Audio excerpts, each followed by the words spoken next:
Hi hello ಎಲ್ರಿಗೂ ನಮಸ್ಕಾರ. ಮತ್ತು ನನ್ನ ಚಾನಲ್ಗೆ ಸ್ವಾಗತ. ನನ್ನ ಹೆಸರು ವೀಕ್ಷಿತ. ನನ್ನ ಚಾನಲ್ ಹೆಸರು ಸಿಂಪ್ಲಿ ಬ್ಯೂಟಿಫುಲ್ ಕನ್ನಡ.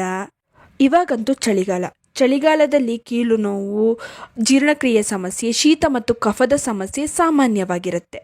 ಕೆಲವು ಮನೆಮದ್ದು ಸೇವಿಸುವ ಮೂಲಕ ನೀವು ಈ ಸಮಸ್ಯೆಯನ್ನು ಸರಿಪಡಿಸ್ಕೊಳ್ಬಹುದು. ಹಾಗಿದ್ರೆ ಏನು ಸೇವಿಸಬೇಕು ಗೊತ್ತಾ? ಒಣಶುಂಠಿಯ ಪುಡಿಯನ್ನು ಸೇವಿಸಬೇಕು.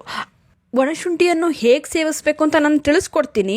ಇನ್ನು ಒಣಶುಂಠಿಯನ್ನು ಆಯುರ್ವೇದದಲ್ಲಿ ಅತ್ಯಂತ ಪ್ರಯೋಜನಕಾರಿ ಎಂದು ಪರಿಗಣಿಸಲಾಗುತ್ತೆ. ನಾನು ಹೇಳುವ ರೀತಿ 40 ದಿನಗಳ ಕಾಲ ನಿರಂತರವಾಗಿ ಒಣಶುಂಠಿಯನ್ನು ನೀವು ಸೇವಿಸುತ್ತಾ ಬಂದರೆ ದೇಹದಲ್ಲಿ ಬಹಳ ಬದಲಾವಣೆ ಕಾಣಿಸುತ್ತದೆ.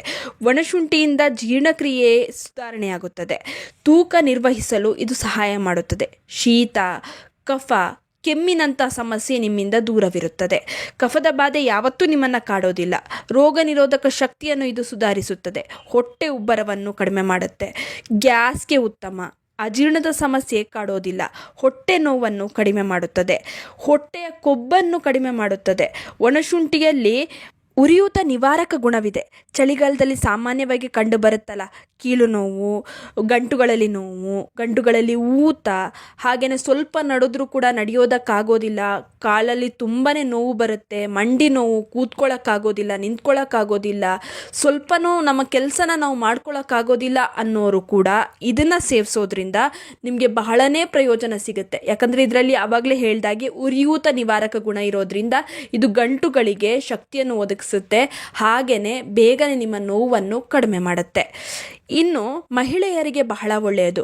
ಮಹಿಳೆಯರಿಗೆ ತುಂಬಾ ಪ್ರಯೋಜನಕಾರಿ. ಅದರಲ್ಲೂ ಕೂಡ ಪೀರಿಯಡ್ ಸಮಯದಲ್ಲಿ ನಿಮಗೆ ಕಂಡುಬರುವ ಹೊಟ್ಟೆ ನೋವಿಗೆ ಇದು ಬಹಳ ಉತ್ತಮ. ಹಾಗೆಯೇ ಕೆಲವರಿಗೆ ಬಿಳಿ ಮುಟ್ಟು ಅಥವಾ ಬಿಳಿ ಸೆರಗಿನ ಸಮಸ್ಯೆ ಏನಾದರೂ ಇದ್ದರೆ ಅಂಥವರು ನಿರಂತರವಾಗಿ ಒಂದು 40 ದಿನ ಇದನ್ನು ಸೇವಿಸೋದ್ರಿಂದ ಈ ಸಮಸ್ಯೆ ಕೂಡ ನಿವಾರಣೆ ಆಗುತ್ತೆ. ಇನ್ನು ಇಷ್ಟೆಲ್ಲ ಪ್ರಯೋಜನಕಾರಿಯಾಗಿರುವ ಈ ಶುಂಠಿಯನ್ನು ಹೇಗೆ ಸೇವಿಸಬೇಕು? ಒಣಶುಂಠಿಯನ್ನು ಸೇವಿಸೋ ಸರಿಯಾದ ವಿಧಾನ ಯಾವುದು? 1 ಲೀಟರ್ ನೀರನ್ನು ತಗೊಳ್ಳಿ. ಅದಕ್ಕೆ ಅರ್ಧ ಚಮಚ ಒಣಶುಂಠಿಯ ಪುಡಿಯನ್ನು ಹಾಕ್ಕೊಳ್ಬೇಕು. ಬರೀ ಅರ್ಧ ಚಮಚ ಸಾಕು. 1 ಲೀಟರ್ ನೀರಿಗೆ ಬರೀ ಅರ್ಧ ಚಮಚ ಅಷ್ಟೇ ಹಾಕ್ಕೊಳ್ಬೇಕು. ಚೆನ್ನಾಗಿ ಇದನ್ನು ಕುದಿಸ್ಬೇಕು. ಓಕೆನಾ? ಇನ್ನು ಪಿತ್ತ ಸಮಸ್ಯೆ ಅಥವಾ ಗ್ಯಾಸ್ಟ್ರಿಕ್ ಸಮಸ್ಯೆ ಏನಾದರೂ ಇದ್ದರೆ ಇದಕ್ಕೆ 1 ಏಲಕ್ಕಿನ ಆ್ಯಡ್ ಮಾಡ್ಕೊಳ್ಳಿ. ನಿಮಗೆ ಈ ಸಮಸ್ಯೆ ಇಲ್ಲ ಅನ್ನೋರು ಇದನ್ನು ಸ್ಕಿಪ್ ಮಾಡ್ಕೊಳ್ಬಹುದು. ಸ್ವಲ್ಪನೇ ಈ ನೀರನ್ನು ಇಡೀ ದಿನ ಕುಡೀರಿ. ಸತತವಾಗಿ 40 ದಿನ ಕುಡಿಬೇಕು. ಆಮೇಲೆ ನೋಡಿ ಮ್ಯಾಜಿಕ್. ನಿಮ್ಮ ದೇಹದಲ್ಲಿ ಆಗುವ ಬದಲಾವಣೆ ನೋಡಿ ನೀವೇ ಆಶ್ಚರ್ಯ ಪಡ್ತೀರಾ. ನೀವು ತುಂಬಾ ಆರೋಗ್ಯವಂತರಾಗ್ತೀರಾ. ನಿಮ್ಮ ಆರೋಗ್ಯ ಸಮಸ್ಯೆ ಎಲ್ಲ ನಿವಾರಣೆ ಆಗುತ್ತೆ. ಇನ್ನು ಕೆಲವರ ದೇಹ ಸ್ಥಿತಿಗೆ ಶುಂಠಿ ಹೊಂದಿಕೆ ಬರೋದಿಲ್ಲ ಕೆಲವರಿಗೆ ಶುಂಠಿ. ಅಂಥವ್ರು ಏನು ಮಾಡಬೇಕು ಅಂದರೆ ಒಣಶುಂಠಿಯ ಬದಲಿಗೆ 5 ತುಳಸಿ ಎಲೆಯನ್ನು ಚೆನ್ನಾಗಿ ನೀರಲ್ಲಿ ಕುದಿಸಿ ಕುಡಿಬಹುದು. ಇನ್ನು ಈ ವಿಡಿಯೋ ನಿಮ್ಮೆಲ್ಲರಿಗೂ ಇಷ್ಟ ಆಗಿರುತ್ತೆ ಅಂತ ಅಂದ್ಕೊಂಡಿದ್ದೀನಿ. ಹೇಗನ್ನಿಸ್ತು ಅಂತ ಕಮೆಂಟ್ ಸೆಕ್ಷನಲ್ಲಿ ತಿಳಿಸೋದನ್ನ ಮರಿಬೇಡಿ. ಆದಷ್ಟು ಈ ವಿಡಿಯೋನ ನಿಮ್ಮ ಫ್ರೆಂಡ್ಸ್ ಹಾಗೂ ಫ್ಯಾಮಿಲಿ ಜೊತೆ ಶೇರ್ ಮಾಡ್ಕೊಳ್ಳಿ. ಹಾಗೆ ಲೈಕ್ ಮಾಡೋದನ್ನ ಮರಿಬೇಡಿ. ನೀವಿನ್ನೂ ನಮ್ಮ ಚಾನಲನ್ನು ಸಬ್ಸ್ಕ್ರೈಬ್ ಮಾಡ್ಕೊಂಡಿಲ್ಲ ಅಂದರೆ ದಯವಿಟ್ಟು ನಮ್ಮ ಚಾನಲನ್ನು ಸಬ್ಸ್ಕ್ರೈಬ್ ಮಾಡ್ಕೊಳ್ಳಿ. ಹಾಗೆ ಪಕ್ಕದಲ್ಲೇ ಇರುವ ಬೆಲ್ ಬಟನನ್ನು ಕ್ಲಿಕ್ ಮಾಡಿ.